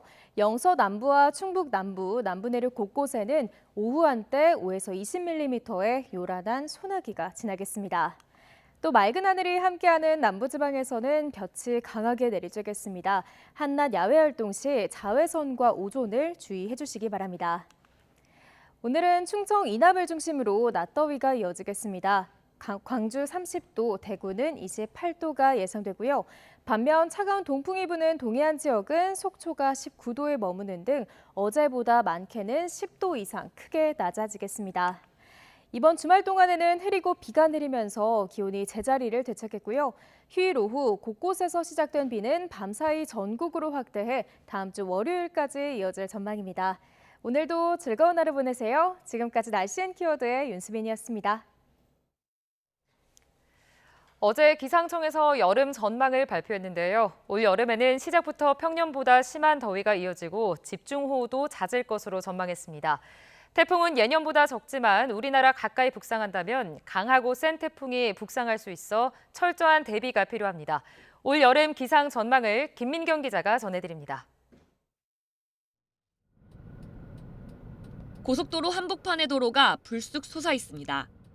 폭염에 뜨거워진 콘크리트가 팽창하면서 노면이 밀려 올라온 겁니다. 뜨거운 태양 아래 거리를 지나는 사람들도 걷기조차 힘이 듭니다. 114년 만에 역대급 폭염이 찾아왔던 지난 2018년 여름의 모습입니다. 올여름에도 기록적 폭염이 재현될 가능성이 있을까? 기상청은 올여름 기상 전망에서 6월 시작부터 예년보다 더운 날씨를 예고했습니다. 6월과 8월은 이제 높을 확률 50% 이렇게 보고 있습니다. 서울 기준 6월 평년 기온은 26도에서 28도. 평년 기온을 웃도는 30도 안팎의 더위가 찾아올 가능성이 커지는 셈입니다. 또 7월과 8월에도 평년보다 더운 날씨가 이어질 가능성이 클 걸로 예상되면서 올여름 내내 예년보다 더운 날씨가 예고됐습니다. 특히 일부 전문가들은 올여름 엘니뇨 여파로 해수 온도가 높게 지속하고 북태평양 고기압 세력이 강해지면서 역대급 폭염이 찾아올 가능성도 있다고 우려했습니다. 현재 대기 온도가 기록적으로 높아져 있는 상태이고 해수 온도도 높습니다. 올여름 충분히 역대 폭염이 가장 심했던 1994년과 2018년 수준의 기록적인 폭염이 나타날 수 있다고 보고 있습니다. 기록적 폭염과 함께 집중호우 가능성도 큽니다. 기상청은 올여름에는 7월과 8월 사이 강수량이 평년보다 많아질 가능성이 클 걸로 내다봤습니다. 북태평양 고기압이 서쪽으로 확장하며 우리나라로는 따뜻한 남풍류가 유입될 가능성이 있고 평년보다 강수량이 많을 가능성이 있습니다. 태풍은 평년 수준인 2.5개보다 적겠지만 한반도 주변까지 강한 위력을 가진 태풍이 북상할 가능성이 큽니다. 기상청은 기후위기 속에 올여름에도 날씨 변동성이 무척 클 걸로 보인다며 폭염과 집중호우, 태풍에 대한 철저한 대비를 당부했습니다. YTN 김민경입니다. 5월 24일 뉴스업 주요 일정 정리합니다. 안희정 전 충남지사의 성폭행 피해자 김지은 씨가 정신적 피해를 입었다며 제기한 손해배상 청구 소송 1심 결과가 오늘 오전 10시에 나옵니다. 소송 제기 약 4년 만인데 앞서 안 전 지사는 추행 등 혐의가 인정돼 지난 2019년 징역 3년 6개월을 확정받고 출소했습니다. 오늘 낮 12시 트로트 가수 김호중 씨와 소속사 관계자 2명의 구속영장 심사가 진행됩니다. 검찰은 사안이 중대하고 증거인멸의 우려가 크다며 담당 검사가 직접 구속 필요성을 개진할 예정이라고 밝혔습니다. 한국대학교육협의회가 오늘 대학 입학전형위원회 심의를 열고 각 대학이 신청한 내년도 대학 입학전형 시행계획을 심사하고 확정합니다. 의대 증원 확정을 위한 행정 절차가 마무리되는 것으로 내년도 의대 모집 규모는 1998년 이후 27년 만에 늘어나게 됩니다. 법무부는 오늘 오후 인사위원회를 열어 차장, 부장 검사급 700여 명에 대한 승진 보임 인사를 논의합니다. 김건희 여사 관련 수사를 지휘하는 서울중앙지검 지휘부 공석에 누가 앉을지 이목이 집중됩니다. 뉴스업 주요 일정이었습니다. 가상화폐 비트코인 현물 상장 지수펀드 ETF의 이더리움도 미국 당국의 현물 ETF 상장 승인을 받았습니다. 미 증권거래위원회는 현지 시간 23일 바네크 등 자산운용사가 신청한 이더리움 현물 ETF에 대한 상장을 승인했다고 밝혔습니다. 지난 1월 비트코인 현물 ETF에 대한 승인을 내린 지 4개월 만으로 비트코인을 제외한 알트코인으로는 처음입니다. 세계적 AI 반도체 기업 엔비디아의 실적 호조에 힘입어 아시아 증시에서 반도체 업계 주가가 3년여 만에 최고 수준으로 상승했습니다. 현지 시간 23일 블룸버그 아시아 태평양 반도체 지수는 632.24로 전날보다 1.7% 상승하면서 2021년 2월 17일 이후 가장 높은 수준이 됐습니다. 블룸버그 아태 반도체 지수는 TSMC, 삼성전자, SK하이닉스, 도쿄일렉트론 등 7개 종목으로 구성돼 있습니다. 엔비디아가 전날 미국 주식시장 마감 후 예상을 뛰어넘는 실적을 발표하면서 아시아 반도체주에도 훈풍이 불었습니다. 엔비디아의 1분기 매출은 260억 4천만 달러, 우리 돈으로 35조 6천억 원으로 시장의 예상치를 넘어섰습니다. 자영업자들의 대출 연체가 1년 새에 37%가 증가한 것으로 집계됐습니다.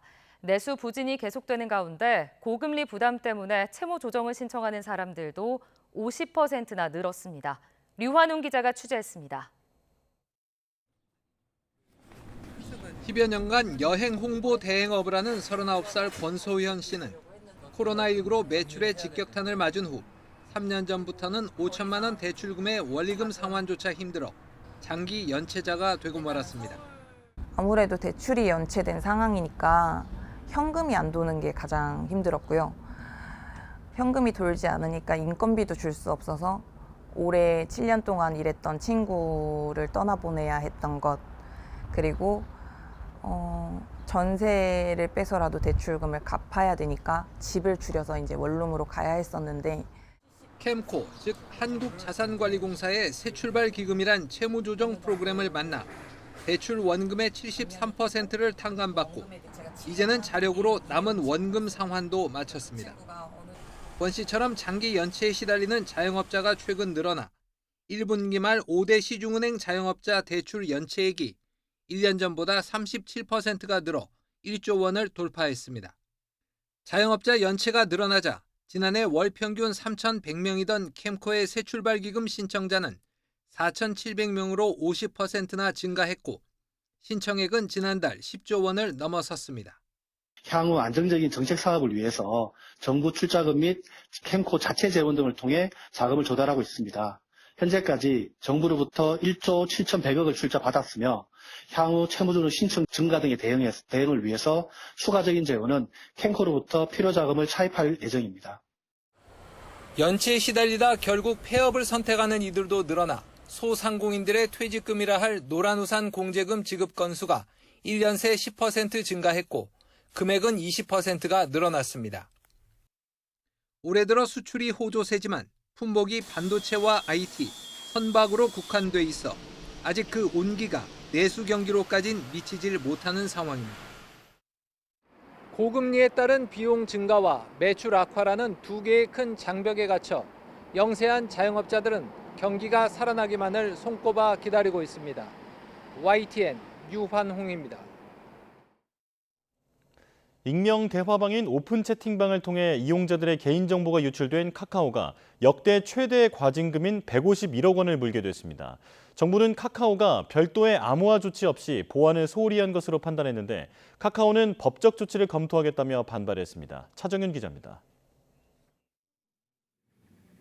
텔레그램을 통해 카카오톡 오픈 채팅방 이용자 정보를 판매한다는 글이 올라온 건 지난해 3월.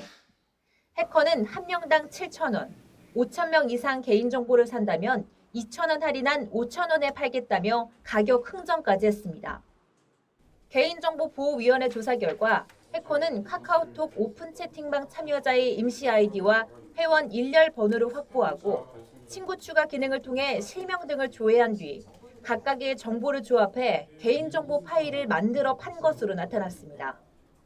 정부가 파악한 유출 규모만 최소 6만 5천 명이 넘습니다. 예를 들어서 이제 주식방 같은 경우에는 주식에 관심이 많은 사람들이라든지 이렇다 보니까 그 마케팅 측면에서는 오픈 채팅방 그 이용자가 굉장히 유리한 측면이 있었기 때문에 오픈 채팅방을 그 이용자 DB를 판매하게 된 거고요.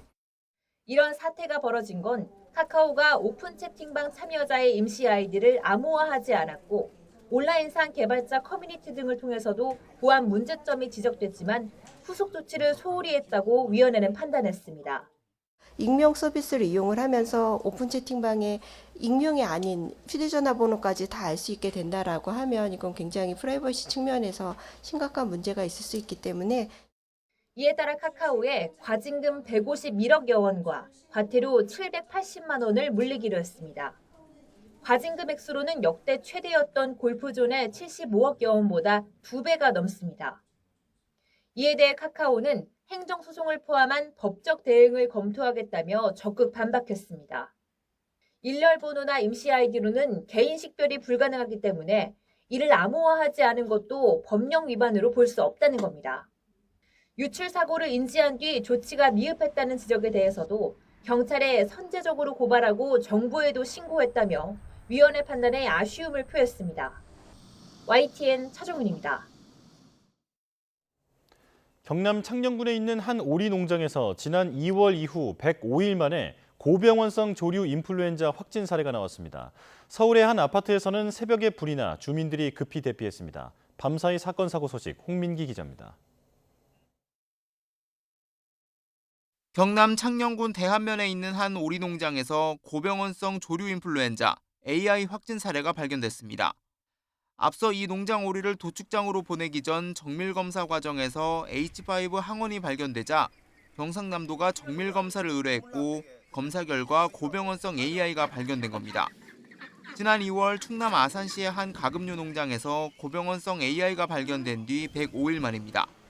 농림축산식품부는 초동 대응팀을 투입해 해당 농장의 출입을 통제했고 주변 지역에도 24시간 동안 이동 중지 명령을 내렸습니다.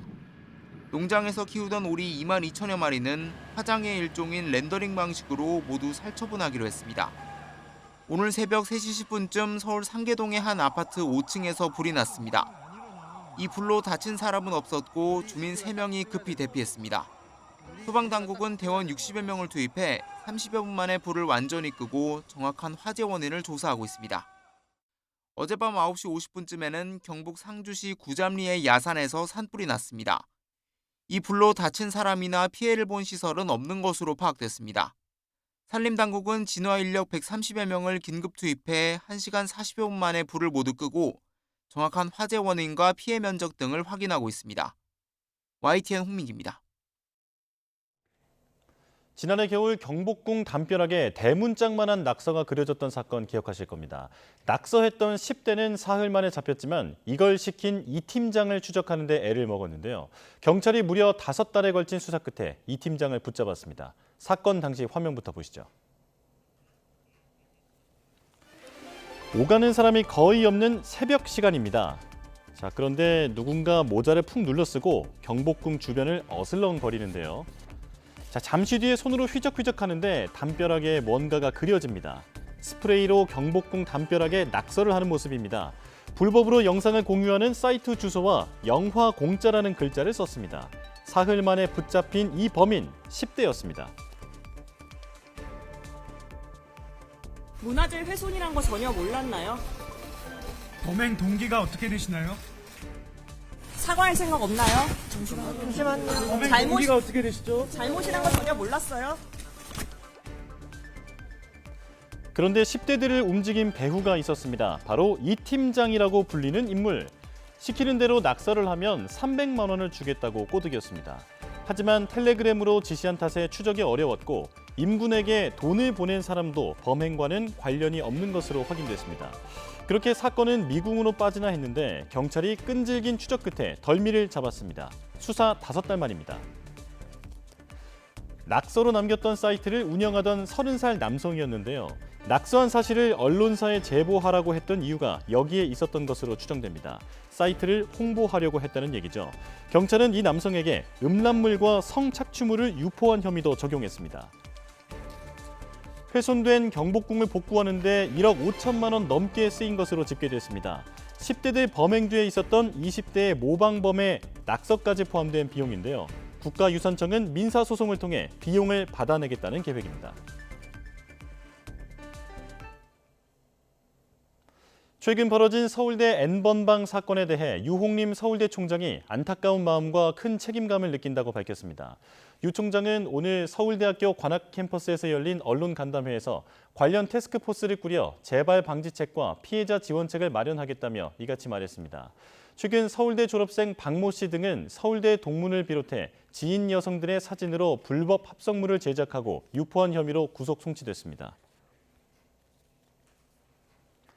지난 2020년 우리 사회를 충격에 빠뜨렸던 N번방 사건 이후 각종 대책이 마련됐지만 디지털 성범죄는 더 발빠르게 진화하고 있습니다. 특히 최근 벌어진 서울대판 N번방 사건은 여성 얼굴 사진에 음란물을 합성해 유포했는데 최근 이 같은 딥페이크 기술을 이용한 성범죄가 급증하는 추세입니다. 박정현 기자입니다. 검은색 모자, 검은색 옷차림으로 화장실을 들락거리는 남성. 서울대 동문을 비롯해 여성 지인들의 얼굴 사진과 나체 사진 등을 합성해 음란물을 만들어 유포했다가 붙잡힌 박모 씨입니다. 직접 성착취물을 제작해 판매했던 기존 N번방 사건들과 달리 박 씨 등 일당은 딥페이크 기술을 이용했습니다.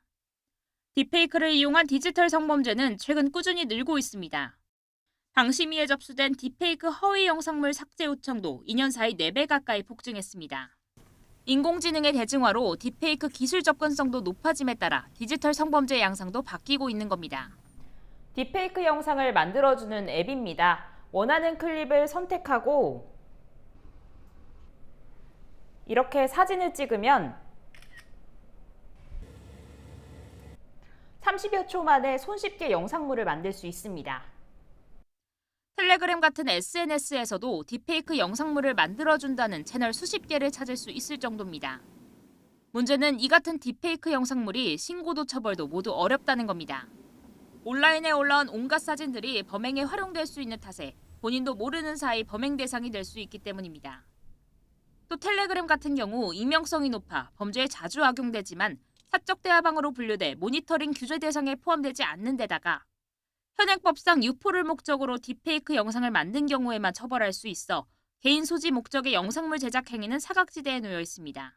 실제 이걸 유포하기 전 혹은 유포하기 전에 피해자를 모욕하는 어떤 일들로 이어졌을 때는 정작 이 조항으로는 처벌을 하기가 어려워지는 것이죠. 날이 갈수록 교묘해지는 디지털 성범죄, 발빠른 기술 변화에 맞춰 대책 마련도 속도를 낼 필요가 있어 보입니다. YTN 박정현입니다. 조 바이든 미국 행정부가 인공지능을 기반으로 영상과 이미지를 합성하는 기술인 딥페이크를 악용한 음란물의 제작과 확산을 막기 위해 발벗고 나섰습니다.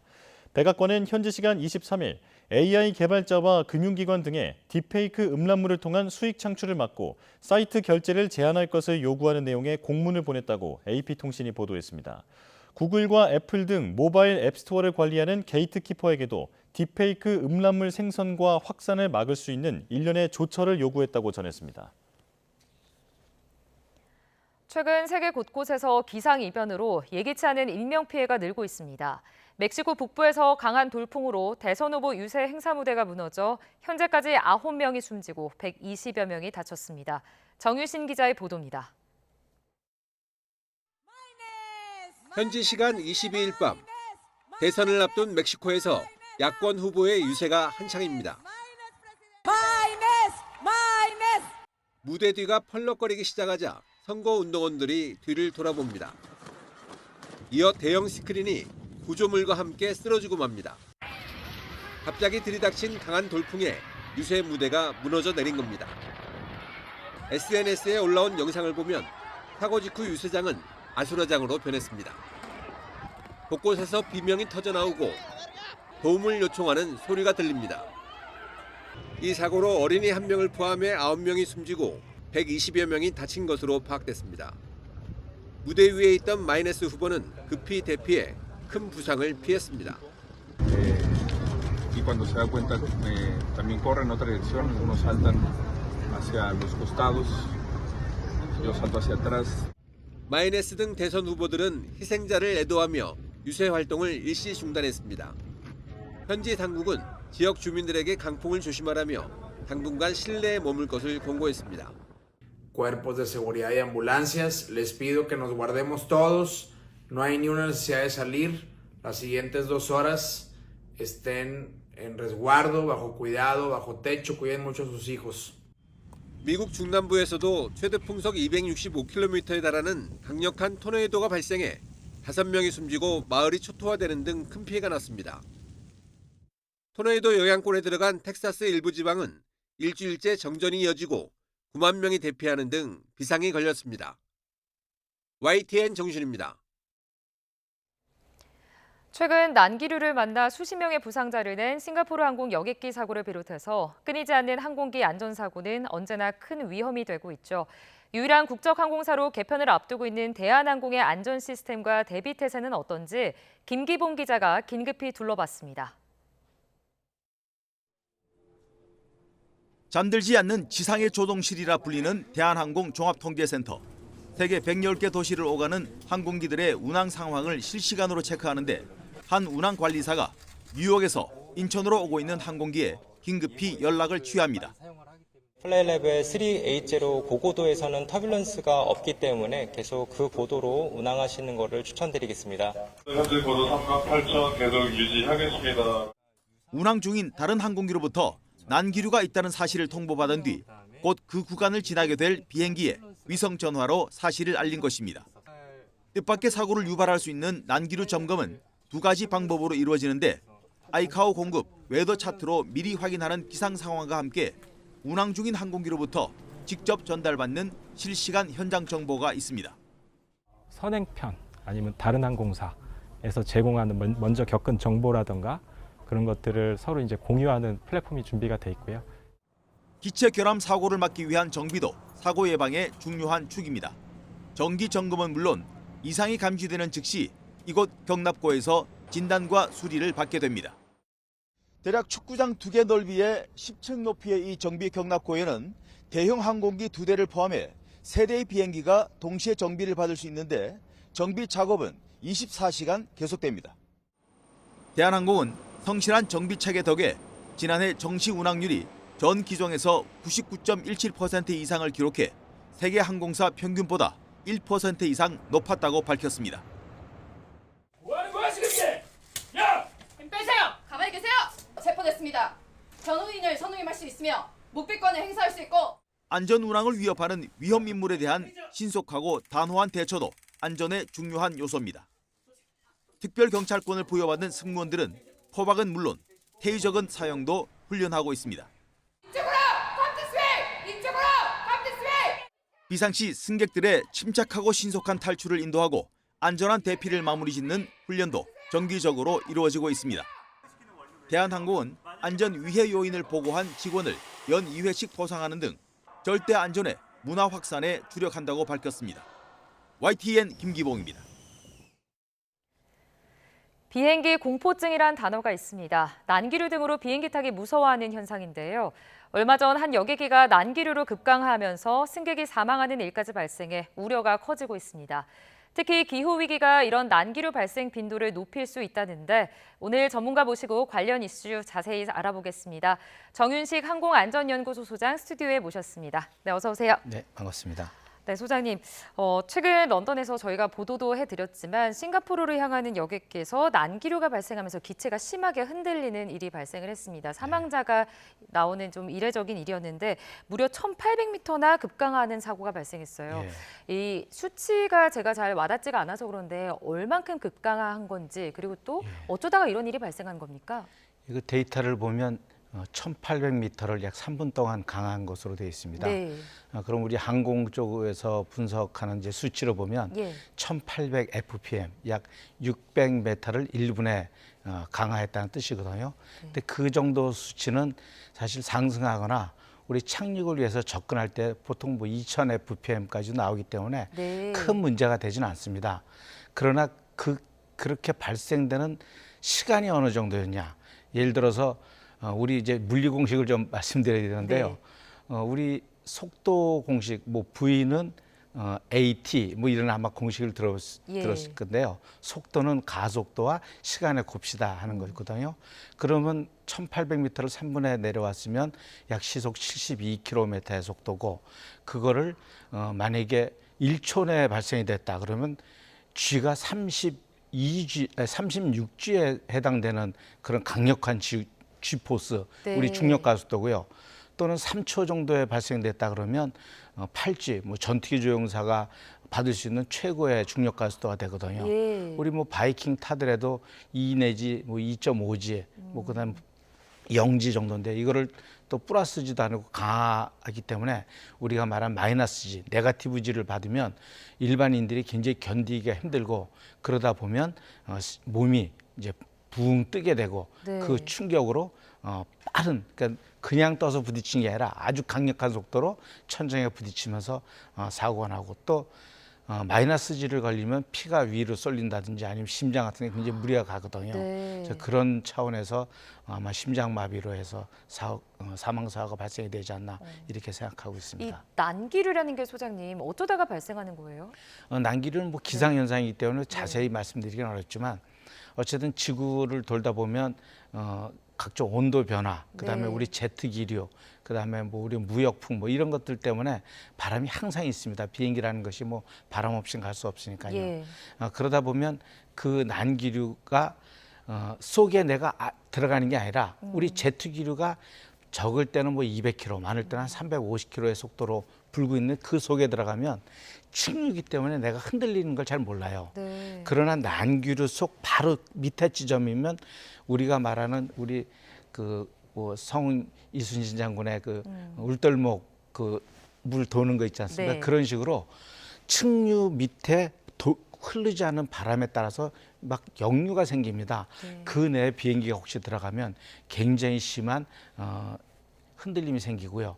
또 하나가 이제 우리 상층 제트와 하층 제트의 뭐 뒤섞임 현상 같은 이런 것들이 나타나면서 그런 난기류가 발생될 수가 있습니다. 그러니까 소장님께서는 이제 여객기 기장 출신이라고 제가 알고 있는데 이 난기류를 좀 조종사 입장에서 피할 방법은 없는지 이 부분도 좀 궁금해요. 조종사는 제일 먼저 기상 정보를 먼저 받는 게 우선입니다. 그래서 그 기상 정보를 받을 때 항로에 대한 거, 그 주변에 대한 어느 정도 제일 많이 흔들리나 구름이나 뭐 썬더스톰, 네오가 있나 이런 걸 계속 보고를 받거든요. 그걸 뭐 3시간, 6시간, 12시간 자료를 받는데 그걸 보고서 많이 흔들리는 같으면 항로 또는 비행 고도를 운항 이제 관리사한테 통보를 해서 변경을 요청해서 피해 가도록 합니다. 네. 또 공중에서도 기상 레이더를 통해서 피행하기도 하는데요. 문제는 이제 보이지 않는 청천 난류라 그러죠.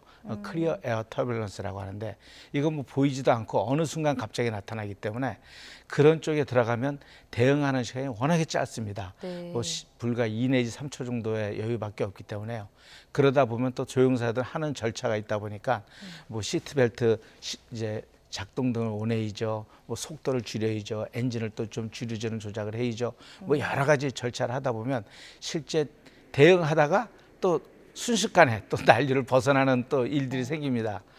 그러다 보니까 피하려고 노력은 하지만 그렇게 완벽히 또 피할 수 있는 그런 상황은 아닙니다. 그러니까 이번에 발생한 것도 청천 난류라고 봐야 되는 거죠? 예, 청천 난류와 네. 또 내우에 접근했다는 얘기고 또 들리고 있거든요. 네. 그럼 내우에 접근됐다 그러면 그건 이제 조종사의 약간의 좀 과실도 없지 않아 있을 수가 있습니다. 실제 내우가 있으면 내우는 강력한 상승 기류가 있기 때문에요. 최소한 풍상 쪽으로 네. 바람 부는 풍상 쪽으로 20마일 약 한 40km 정도를 벗어나서 비행을 하라는 이런 절차가 있는데 아마 또 그러지 못할 사유도 또 있거든요. 네. 그래서 그런 문제 때문에 또 발생한 것이 아닌가 이렇게 생각합니다. 소장님, 이제 여름철을 앞두고 또 휴가 시즌이 다가오고 있잖아요. 그러니까 휴가 계획하는 분들 굉장히 많을 것 같은데 그래서 더 좀 불안한 것 같습니다. 지역별로도 난기류가 좀 심한 노선이 있다고요? 예, 그렇게 됩니다. 지금 뭐 많이 발생되는 네. 지역이 일본 오사카라든지요, 네. 아니면 하네다, 또 뭐 시드니, 뭐 이런 브리즈베인 이런 쪽들이 많이 발생이 되거든요. 예. 그 발생되는 지역을 이제 우리 항공기상청에서 지금 만들고 있는 선진 항공기상 시스템에서 나온 자료거든요. 네, 지금 소장님께서 예. 자료를 하나 들고 오셨는데 네. 이게 노선인가요? 아닙니다. 지역, 예, 심한 지역인데 지역들. 이제 예. 우리 뭐 중앙 아시아하고 이제 아시아 지역만 이제 제가 가져왔는데요. 네. 전 세계 지역을 다 표시했는데 빨간 곳일수록 더 많이 흔들리는 지역인데요. 그 내용인 우연찮게 요 그림과 실제 우리가 조종사들이 또 갖고 나가는 기상 청기도입니다. 네. 청기도에 검은 선이 제트 기류가 나타나는 지점입니다. 네. 그 지역이 우리가 말하는 하네다, 오사카, 또 밑에를 보면 브리스베인, 시드니 이런 지역과 거의 일치를 하거든요. 그러다 보면 그 지역들이 실제적으로 해상의 그 기온 상승과 그다음에 육상의 또 기온 강화 뭐 여러 가지 겹치면서 이렇게 심하게 흔들리는 노선들이 있습니다. 그래도 또 아까 전 보도에 나오면 대한항공에서도 뭐 이렇게 회피한 네. 걸 하고 피해가고 서로 교신해 가면서 하기 때문에 대비를 철저히 하기 때문에 크게 위험한 상황에 도달한다든지 뭐 이런 상황들은 없습니다. 저희가 지금 이렇게 화면으로 아까 보여드리고 있는데 가장 심한 곳이 또 남아메리카고 그리고 난기류가 심한 공항도 있습니다. 예, 네. 공항이라는 것 주로 보면 육지와 바다가 접하는 공항. 네. 우리나라 같으면 제주도죠. 요새 제주도 바람 때문에 전편이 취소되는 경우도 있지 않습니까? 맞아요. 그래서 로우 레벨 윈드 시어 시스템이라 해서 적어도 돌풍을 이제 감지해서 비행을 아예 금지시키고 하는데요. 여기도 보면 오사카, 뭐 하네다, 크라이스처치 전부 바닷가에 있는 곳입니다. 그럼 바닷가의 온도 변화는 적고 수면의 온도는 적고 육지의 온도 변화는 심하기 때문에 풍향이 변하고 거기에 돌풍이 발생되고요. 또 뭐 비슈케크 같은 데는 분지 지역의 그 내용이 곳이기 때문에 네. 그런 데서는 또 온도 변화에 따라서 상승 기류가 또 급격히 일어납니다.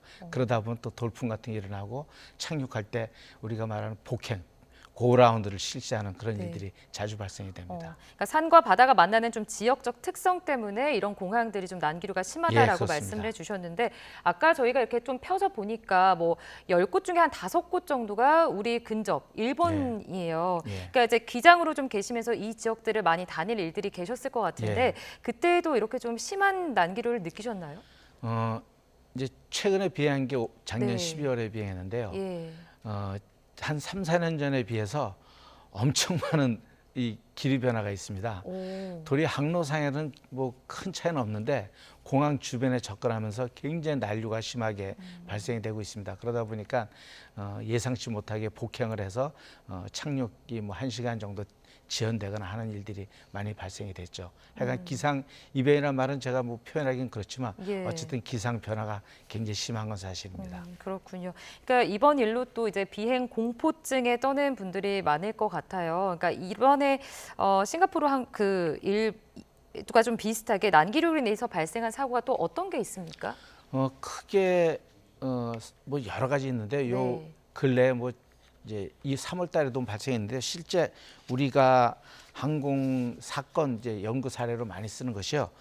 이제 중앙항공에서 1985년도에 샌프란시스코 LA에서 타이페이에서 LA를 가는 비행이 있었습니다. 네. 근데 고도 약 한 35,000피트, 약 12km 지점에서 네. 급강해가지고 고도 2,500m까지 떨어져서 거의 지상에 충돌할 뻔한 그런 사례가 있었습니다.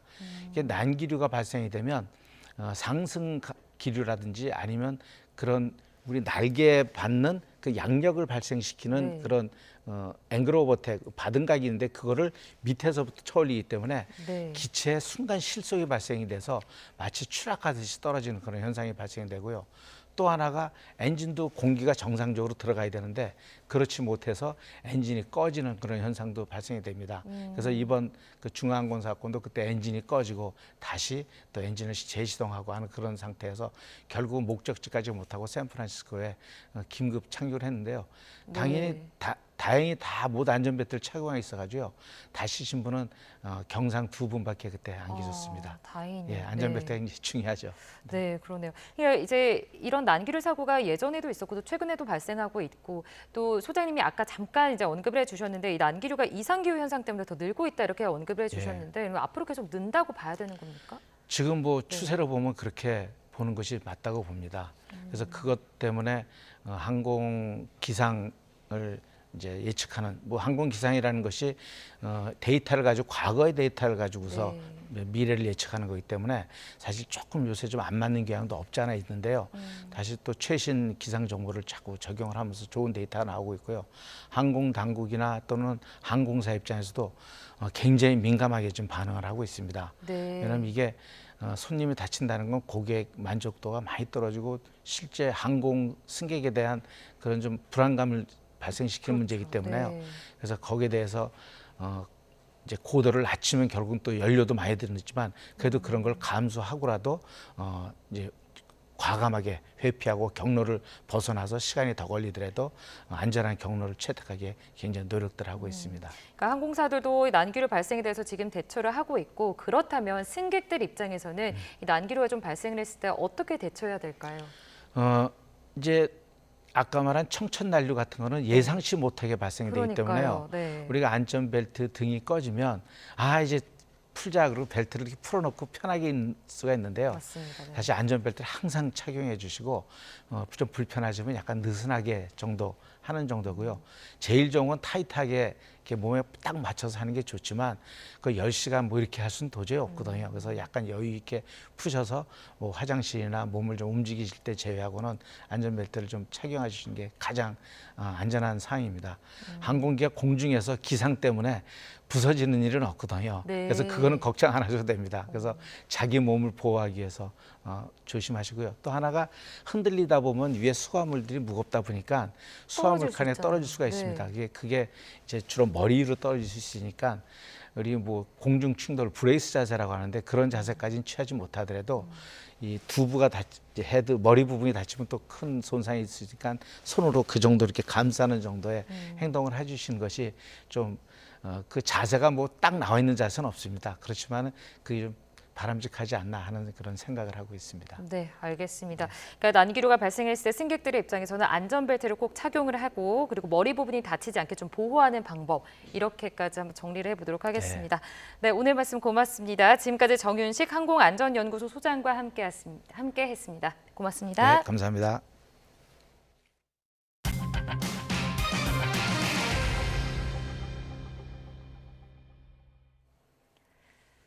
아직도 만 18살에 불과한 프로야구 두산의 고졸 신인 투수 김태견이 연일 호투를 선보이며 팀의 철벽 불펜을 책임지고 있습니다. 신인답지 않은 대담한 투구로 위기 상황에 더 강한 해결사 능력을 뽐내고 있는데요. 양시찬 기자가 만나봤습니다.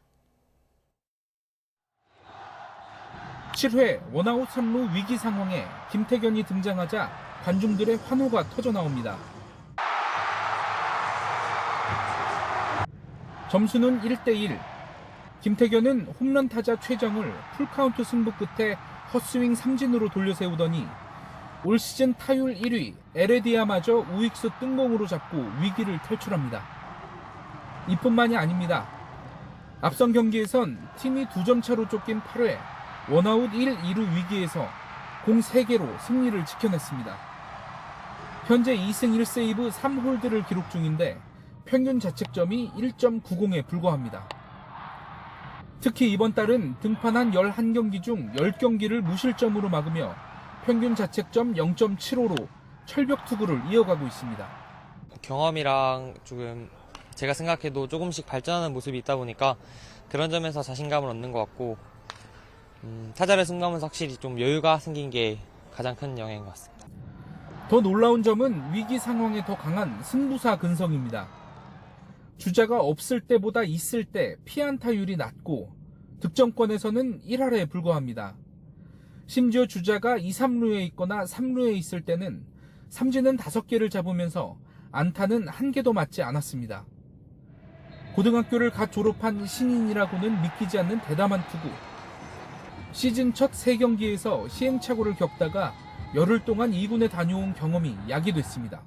이 상황에 그렇게 올라갔을 때는 저를 믿고 올려주신 거니까 그 믿음에 보답하려 하고 제가 던질 수 있는 최고의 공을 좀 많이 던지려 했던 게 승부하는 데 효과적이었던 것 같고 강력한 구위와 멘탈로 무장한 김태견이 강력한 신인왕 후보로 주목받는 동시에 부산 마운드의 미래로 떠오르고 있습니다.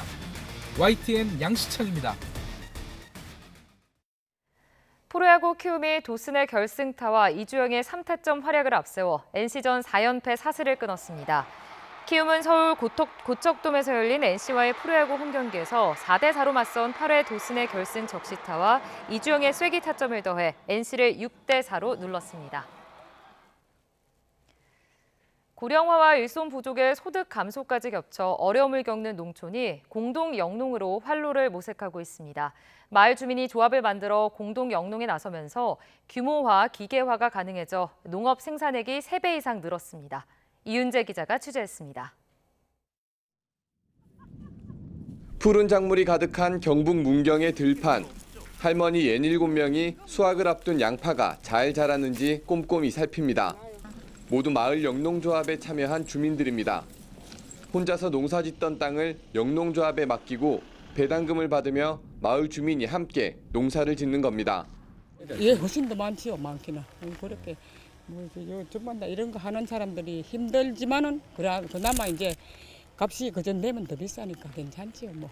문경 영순면 마을 영농조합에는 80여 농가가 참여해 110헥타르 땅을 함께 경작합니다. 넓은 땅을 한 번에 관리하면서 기계화도 수월해졌습니다. 자급률이 높아 가격이 낮은 벼 대신 다른 작물로 이모작을 할 여력도 생겼습니다. 겨울엔 양파와 감자를 키우고 여름엔 콩을 심어 벼농사를 짓던 때보다 3배 이상 많은 24억 원을 벌게 됐습니다. 벼농사만 지었을 때는 약 7억 8천 정도 되는데 이렇게 해서 공동 경영을 하니까 약 24억 원의 정도의 매출을 추가 배당을 해줄 그런 계획을 갖고 있으니 흐뭇합니다. 주주형 이모작 공동 영농으로 불리는 사례는 경상북도가 농업 대전환의 일환으로 추진 중입니다. 농민이 조합의 주주로 참여하고 농지 임대료와 농작물 수익은 배당금 형식으로 받는 방식입니다. 개별 영농에서 공동 영농으로 전환해 일손 부족을 해결하고 또 정부 입장에선 농작물 수급 조절에도 도움이 될 거로 기대합니다. 농민들이 도시 근로자들보다 똑같이 일하고 또 땅이 있는데 땅만큼 더 잘 살아야 될 거 아니냐. 그런 체질에서 시작했는데 그래서 크게 농사를 지으면서 기계로 또 과학적으로 농사를 지으니까 농식품부도 경상북도의 공동 영농 사례가 다른 지역으로 확산할 수 있게 지원하고 직불금 등 제도 개선도 추진한다는 계획입니다. YTN 이윤재입니다.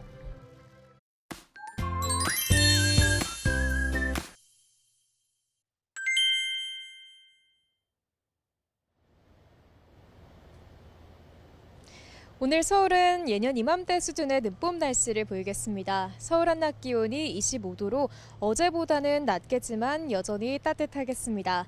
반면 어제 올봄 최고 기온을 기록한 곳이 많았던 동해안 지역은 차가운 동풍이 불면서 기온이 곤두박질하겠습니다. 특히 속초가 19도에 머무는 등 어제보다 무려 10도가량이나 낮아지겠습니다.